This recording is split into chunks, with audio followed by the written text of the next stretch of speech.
নরসিংদীর শিবপুরে বর্ণাঢ্য বৈশাখী উৎসব নারী উদ্যোক্তাদের মিলনমেলা। বাংলা নববর্ষকে ঘিরে নরসিংদীর শিবপুরে বর্ণাঢ্য বৈশাখী উৎসব অনুষ্ঠিত হয়েছে। গত 18 তারিখ শনিবার নরসিংদী অগ্রগামী নারী উদ্যোক্তা উন্নয়ন সংস্থার উদ্যোগে শিবপুরে অবস্থিত মঞ্জুর এলাহির বাগানবাড়ি প্রাঙ্গণে এ উৎসবের আয়োজন করা হয়। উক্ত অনুষ্ঠানে প্রধান অতিথি হিসেবে উপস্থিত ছিলেন নরসিংদী ৩ শিবপুর আসনের সংসদ সদস্য ও নরসিংদী জেলা বিএনপির সাধারণ সম্পাদক মঞ্জুর এলাহি।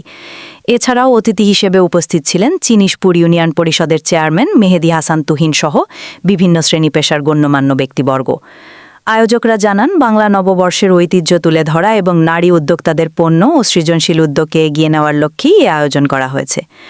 অনুষ্ঠানে নারী উদ্যোক্তাদের অংশগ্রহণে সঙ্গীত পরিবেশন, খেলাধুলা ও নানা সাংস্কৃতিক আয়োজন অনুষ্ঠিত হয়, যা উৎসবকে প্রাণবন্ত করে তোলে। প্রধান অতিথির বক্তব্যে মঞ্জুর এলাহি বলেন, নারী উদ্যোক্তারা আজ দেশের অর্থনীতিতে গুরুত্বপূর্ণ ভূমিকা রাখছেন। এ ধরনের আয়োজন তাদের আত্মবিশ্বাস বৃদ্ধি এবং ব্যবসায়িক প্রসারে সহায়ক ভূমিকা পালন করবে। সংগঠনের গ্রুপ অ্যাডমিন ও নারী সংগঠক সালমা বেগম বলেন, আমাদের লক্ষ্য নারীদের স্বাবলম্বী করে তোলা এবং তাদের তৈরি পণ্যকে বৃহত্তর বাজারে পরিচিত করা। এই প্ল্যাটফর্ম নারীদের মধ্যে পারস্পরিক সংযোগ ও দক্ষতা বৃদ্ধিতে সহায়তা করছে।